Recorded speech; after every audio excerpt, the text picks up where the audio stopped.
ধর্ষণ মামলায় মুক্তি পেয়ে বিজয় উল্লাস। ভারতের কর্ণাটকের একটি হোটেল থেকে এক মহিলাকে তুলে নিয়ে গণধর্ষণের অভিযোগে অভিযুক্ত আসামি জামিন পাওয়ার পর জেল থেকে বেরিয়ে বিজয় উল্লাস করছেন। শুধু সেখানেই থেমে থাকা হয়নি, রীতিমতো শোভাযাত্রা করে নিয়ে যাওয়া হয় অভিযুক্তদের।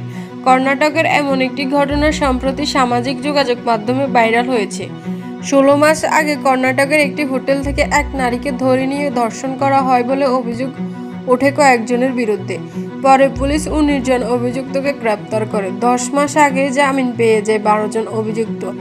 জানা গেছে আইনি জামিন পেয়ে যায় বাকি 7 অভিযুক্ত। সামাজিক মাধ্যমে ভাইরাল হওয়া একটি ভিডিওতে দেখা গিয়েছে আক্কি আলকুর শহর থেকে শুরু হয় প্রায় 25 কিলোমিটার পথ অতিক্রম করে এই মিছিলটি।